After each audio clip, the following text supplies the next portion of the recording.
Future App speaking real quick. Pain Putters, I apologize for the sound quality in this episode. As I was editing, I saw what was going on with cackling and whatnot. Please, I'm so sorry. I'll try to make sure it doesn't happen again. But I didn't want to re-record the whole thing. It wouldn't have been the same energy. Please enjoy, and I will see you in a little bit. Pain Putters, we have Gachiakuta, episode 9, the city of graffiti. And let me say, this show has leveled up, in my opinion. I already had it in high regard, but let's talk about this episode because it had everything. So to start this video off, I actually got some questions to ask you guys, and I really want to hear your opinion. We see Rudo washing his hands or washing his gloves in the first scene of the episode, and I'm very curious, like, what is that going on? Can somebody enlighten me? Does he have pain in his hands and that's what's going on? Or was he washing the gloves? Because the gloves were in the sink, and he was like, but like, I really don't know what to make of that scene so far. When it comes to Rudo's hands, we have a visitor in the room. Miss Rio. She made her way through the window onto his bed. Oh my God! Imagine your redhead neighbor around the same age as you pulls up to your bed, 4 a.m. at night. I think it was like 4 a.m. They on your bed. They snuck through the window. What you about to do? Rio asks about Rudo's hands, and she says something that's very interesting to me, and also I will be circling back to. She says, your hands don't look burnt. And to be honest, the possibility of that never even came to my mind. But there's a little scene later in this episode I gotta tell y'all about. I gotta show y'all. So make sure y'all stay, because I have a theory after seeing this. It was a quick little frame, a quick little scene you could have missed. So Rio and Rudo, they have a little heart-to-heart. They talk about parents, because Rudo's like, yo, I don't know what's good with my hands. You gotta ask my parents. Rio's like, yeah, the thing about parents, they could be good or bad. And she walks out the window mysteriously.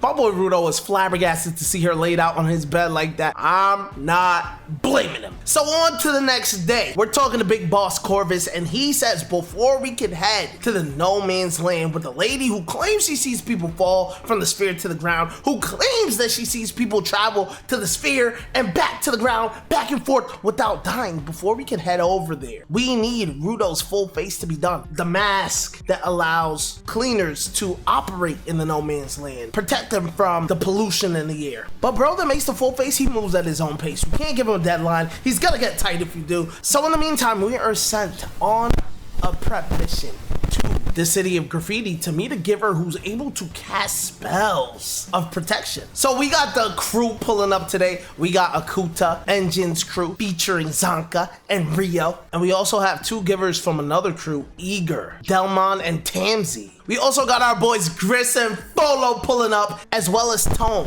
I don't think we got her name before, but we've seen her in scenes. She seems like a happy-go-lucky girl. I rock with Tone. She's cool. Folo, we know Folo. Gris, come on. Yo, if you a Gris lover, man, shout out to you. Gris is the man. I really like Tamsi's design. He got a scar going down his face. His hair looks dope. The designs in this show, what do y'all think about them? I personally am a fan. Delmon's a big loud guy. We saw him about 2 episodes ago when the cleaners pulled up to face Jabber. He was getting loud. Unforgivable!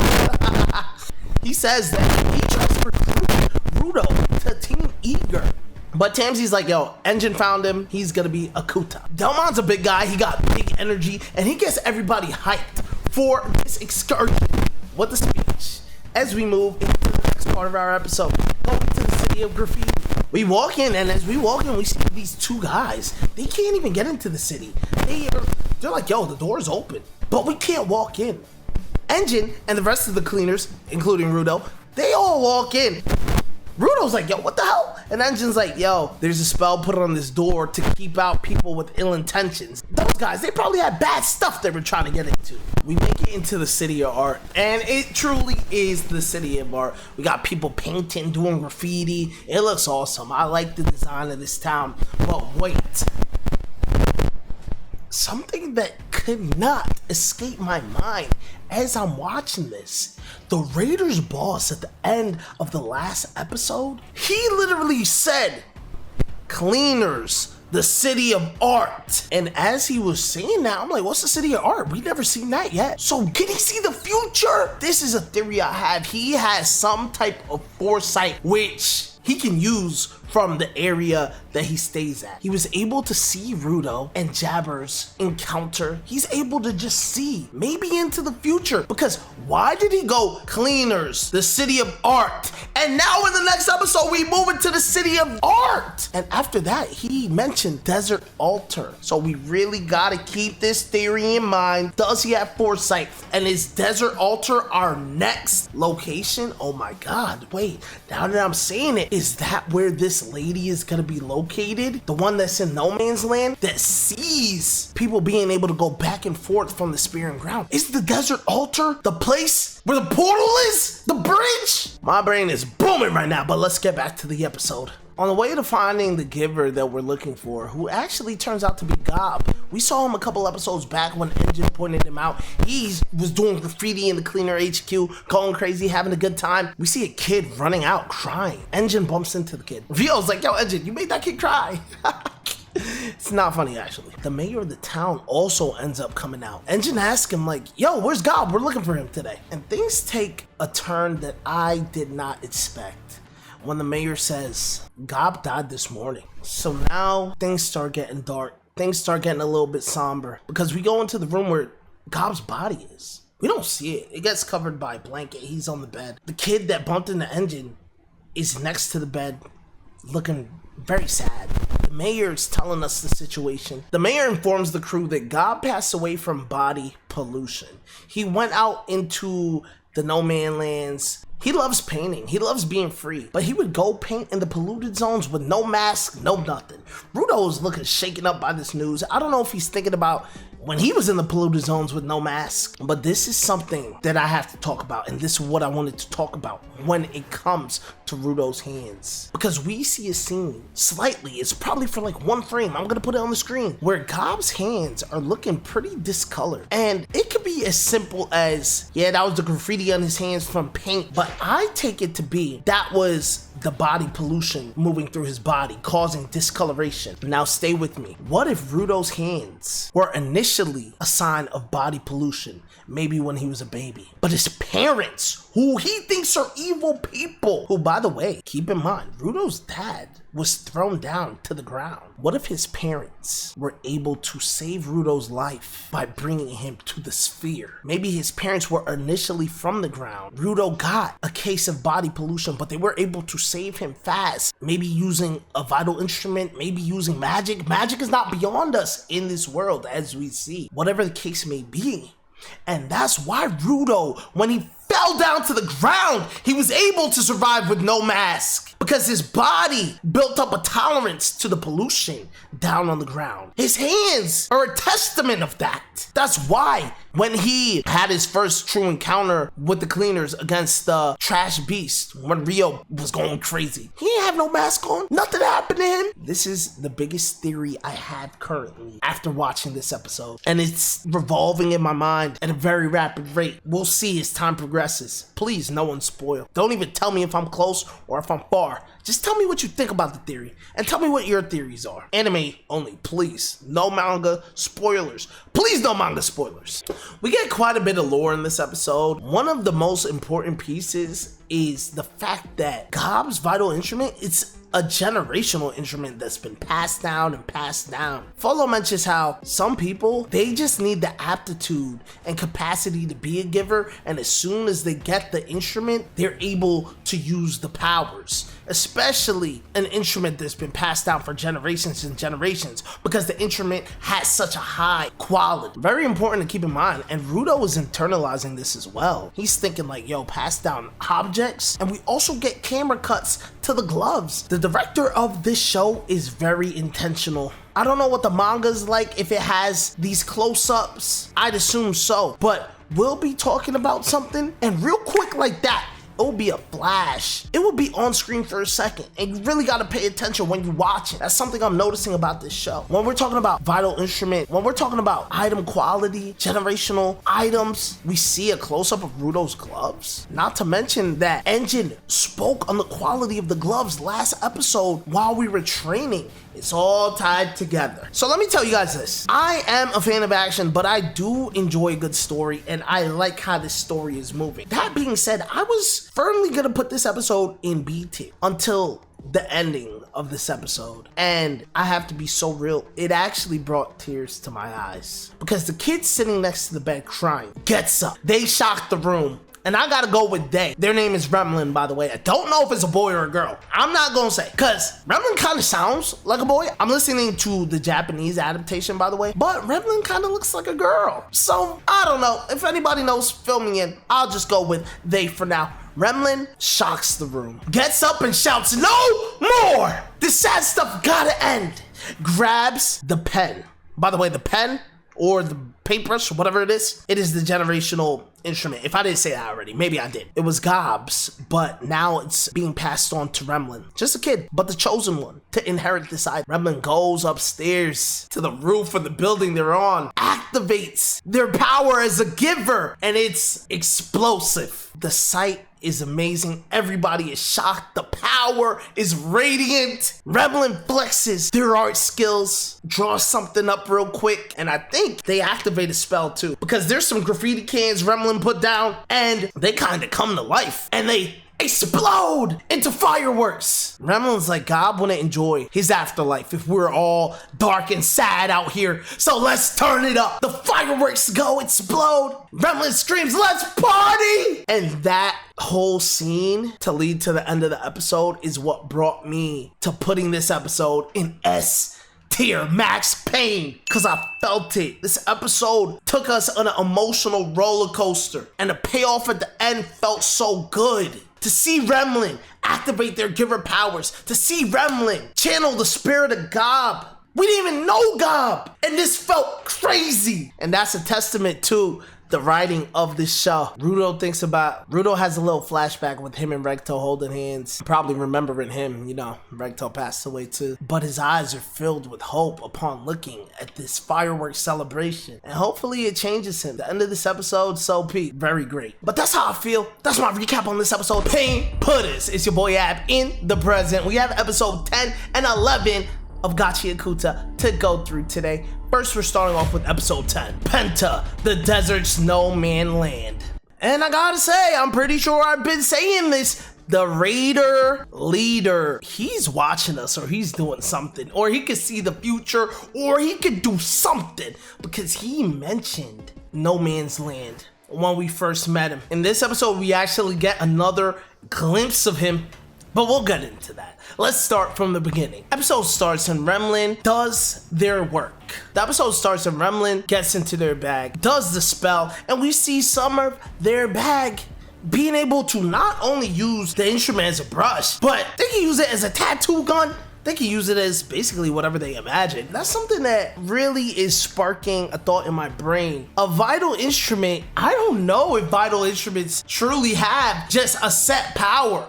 I feel like imagination plays a big role, because we've seen this twice now with Remlin as well as Rudo, how he's imagined what his instruments can do. We saw when Rudo used the talisman that Gris gave him in battle, he kind of imagined its powers. He's like, yo, I think that this talisman would be a protective type of item. I'm curious to know what you guys think about that theory. We end up leaving the graffiti city, but before we do, we get a little personalization of the mayor. He's not just some mopey looking dude. He got some personality, because we see the two guys who tried to get in to the town, and we realize the reason they couldn't get in is because they were fakers. They were trying to inherit the powers of the spellcast for the sake of the fame, not for the sake of the art. And the mayor called them out. He got mad with them too. He's like, get your ass out of here. Y'all can't come in this town. You guys are fakers. And that was just cool to see. Hopefully we see them again. Remlin, Mayor, see you guys. We're out of here because we have to go on our real mission. On the way back to the HQ, we stop at a little dump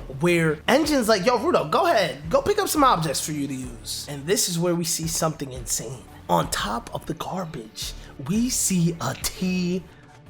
And I don't know if I'm bugging, but the TV, it turned on. And what we saw was someone looking like the Raider leader. They had the backpack on, but not only did they have the backpack on, they had gloves that looked like Rudo's. This shit really bust my head, and this really got me theorizing about something. What if there are levels to givers? We think that givers can only have one vital instrument, but What if you care for a multitude of items? Are you able to have multiple vital instruments? We don't know too much about the Watchmen series, but it's something that is gonna unravel to be big. What if Watchmen himself was that type of giver who was able to use multiple instruments? Am I getting too deep too early here? Let me keep it pushing, because this TV, just what is going on with the TV? When we get back to the HQ, the full face is ready and it's created by the one and only August. Super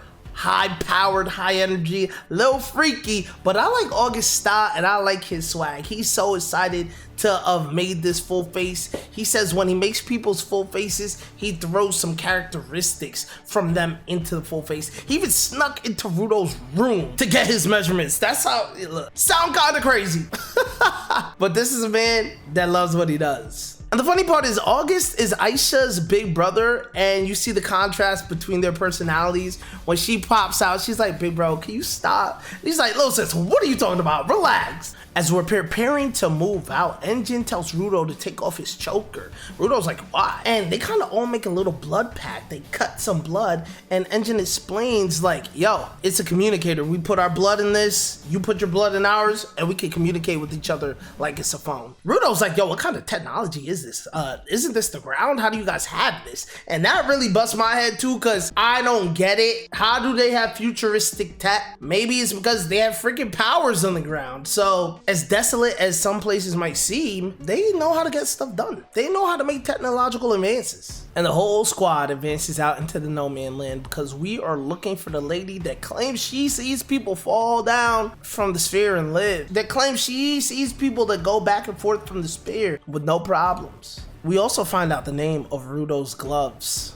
3R. I have to be a little critical here. I don't like the way it was presented. Like, they just presented the name of his gloves like it was nothing. It's just like, we're in the no man's land. We gotta beat up some trash beasts. Rudo, go ahead. Use your 3R. Show him what you can do. And it's like, come on, dude. Like, it just feels too subtle. Like, the 3R gloves, they should have their own fire, grand announcement. The unveiling of Rudo's mask is cool. I think it looks a little more evil and devilish than I expected, but it's pretty dope. It kind of looks like he's a lucha libre fighter. But yeah, 3R, what does that mean? Rudo Recto R? I don't know. Does 3R mean something, or is it just 3R? I guess we'll find out. Going back to the Raiders and the boss, and let's talk about that TV again, because the Raiders boss is looking at a TV, and we saw a TV at the top of the garbage pit that Rudo was at. So is he able to utilize this TV to see all across the trash land? Various TV systems like cameras. But what about his backpack? Is the TV a vital instrument? Is the backpack a vital? Oh my God. Can this guy use multiple? He sends Jabber out to go check out the situation. Chitoni, I don't know if they're going out too, but we'll see. The last start of this episode, we got to see a cool fight against some trash beasts. Rudo uses this keyboard type instrument, and the way he attacks with it is super fire, I must admit. Great action, nothing too insane, but definitely serviceable, and I was happy seeing it. I'm always going to be happy seeing whatever objects Rudo uses. I like the versatility, and that's a big draw for me with this show. After the crew handles the trash beast, a girl just stumbles across them. She don't got no mask on, by the way. She's just out in a dangerous, very polluted no man's land, no mask. And the team's like, yo, is this who we're looking for? This could be who we're looking for. Rio just ups and asks, are you the person that we're looking for that sees people travel between the sphere and the ground? And she says, yes, I am. My name's Amo. Pull up to my house. The air is no good here. Something seems off, but the crew has no choice. This is what we're here to do. So let's go do it. We walk into Amo's house, and it's like time skips, because all we see to end this episode is Engine falling to his knees on the ground, spitting up water, and then passing out as Amo looks and smiles. Pain Putters, let's talk about episode 11, Amo's hospitality. Coming off the back of episode 10, I'm bugging. I gotta tell y'all, I'm bugging. That cliffhanger was insane. I'm like, yo, what happened? And to start this episode, we get time on the clock going back to an hour before what we just saw occur. We walk towards where Amo lives, which is like a tall ass building sanctuary looking thing, which also reminds me again, I'm pretty sure the Raider captain had brought up something about a sanctuary. So is this the name of that? Rudo questions, does this maybe lead to the sphere? It looks pretty high. Amo invites everyone inside. And as she invites them in, she's like, guys, take off your mask. Like, isn't it kind of rude that you guys aren't going to show me your face and I'm giving you guys this hospitality? I love Amo's design and I wish she was a friend. Unfortunately, things start getting weird really fast. She wants to know what everyone looks for in a crush, and everyone's like, huh? What's going on? Nah, we need some information. Engine starts asking the real questions. Like, yo, we're here to get info on the sphere. Like, what do you know? We've heard your lore. We need to know. But Amo, once she hears this, she starts tweaking out. She's just like, yo, that's weird. That's weird. That's weird. That's weird. You're just here to use me. You don't actually want to talk to me. And it seems that she's been through something. Why is she in this tower by herself in the middle of no man's land? Wouldn't she be seen as someone really valuable if she has information of people going to the sphere, coming to the ground and back? Is she a guardian of some sorts who's just crazy so they let her rock in the tower? Some of these questions pop up in my head and we see her flash some of her giver power. Orange hues. I really like it. It's fire out of her. Her shoes share a similar mark as 3R, Rudo's gloves. So we can infer that they're part of the Watchman series. One thing about the show is that it's kind of nuts because I did not think her vital instrument would do what it does. I'm thinking like shoes, okay, maybe it's a mobility type, but she's able to kick up fumes in the air and basically brainwash people. And she's able to mesmerize and bring on her side. Make a fan is the way she uses it actually. Delmon, he takes his vital instrument, which is like a water pump, a water hose, and sprays Engine from the back. We learned that his vital instrument has different settings and he put it on the silent setting. Also, whatever he shoots with his water, he can literally cause the water to expand in that thing's body and explode from the inside. This episode was a lot of good action, but I like the pacing of the fight because after Engine is taken out, Amo goes right back to wanting to talk. Now that that's done with, tell me about your crush. By the way, Okiko Nare. That is the name of Delmon's vital instrument. I just want to talk about it one more time real quick. That shit is tough. Like, it almost feels like it's in another league from the vital instruments we've seen so far with what it could do. Besides Rudo's, like, that shit is dangerous. So things start getting a little wacky when Amo is able to turn basically the whole room to her side. Even Rudo, who starts seeing visions of apostles. He starts seeing Chiwa, the girl from episode 1 with the bunny. This is all Amo's doing. She's able to make people remember lovely memories. But in the lovely memories, somehow they want to fight and protect Amo. Even though Amo's telling us how her instrument works herself, and then we have Zanka and Tamzi who are able to deduct, like, this is what's going on. They put their mask on. They're the only two to put their mask on and not turn to the other side. We still see the real effects taking place in Rudo. Seeing him look at Chiwa. Seeing him see apostles. He's seeing his friends as apostles. So the smell is making him look at his allies as enemy. And I'm questioning to myself. I'm like, damn, I'm thinking like Amo is striking up the scent to make you believe that she's someone that you love. But Rudo don't love Chiwa. She betrayed him. And he even comes face to face with that realization. But the scent is so strong that history is rewritten in his mind. Where instead of Chiwa throwing away the bunny, she was held up by apostles and she dropped the bunny. And he takes Amo's side when she screams out, help me. In the conclusion of the episode, everyone's circling in on Tamzi and Zanka. Even Rio, man. Even Rio. And Rio tried to stand up to Amo, but she almost got blasted. But she dodged it. And I thought she was going to attack and do something cool, but no. Sorry, Rio. This episode comes to a close when everyone's circling in. So yeah, the episode closes, everyone's circling in on Tamzi and Zanka, and Tamzi's like, yo, I never wanted to use my instrument on a friend. And he bats that boy out. We don't see what it is for real.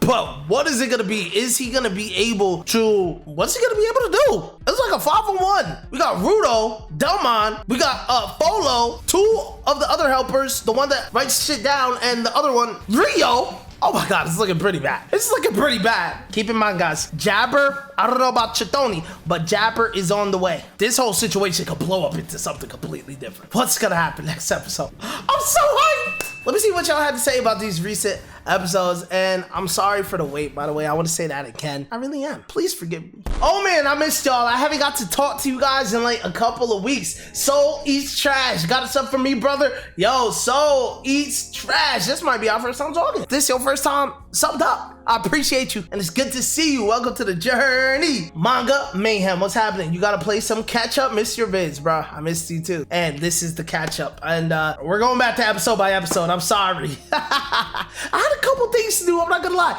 I think it was my girl's birthday, some other stuff.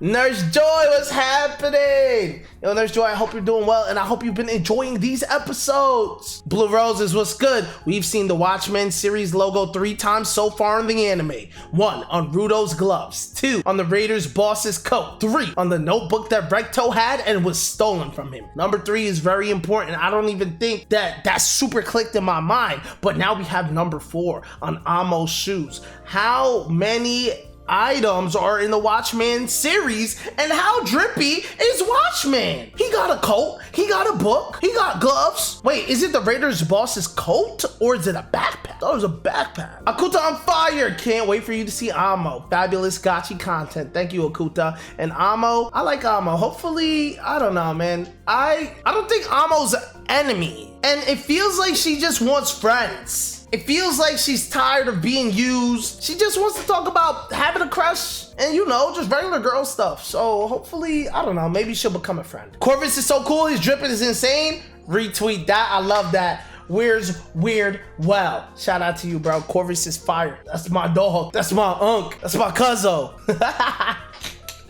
Yo, Manga Metalhead, what's happening? Banger video. Keep your Gachiakuta videos coming. Yo, Manga Metalhead, listen, this is a 3-piece for the sake of all of us. Pokeflute player, love video sub. Thank you, Pokeflute. I appreciate you. It's good to see you. I hope you're having a great day. I hope all y'all having a great day, great night, whatever time it is. It's 2:45 p.m. by the way, Eastern. Lovely legit, yo, what's happening? I just saw your latest post and cannot wait for your 3-episode video. Look, I got a problem because I posted that and I said it was gonna be up tomorrow, and I think it's been 2 days. So forgive me. Life just be lifing sometimes. All right, Jedi, yo! Hello, Jedi. Great video. Love your Gachiakuta content. Jedi, as always, you know I appreciate you. Love, love, love, super love. Guys, I appreciate y'all. I hope you enjoyed this 3-episode banger. Paint Putters. Next episode is gonna be a movie.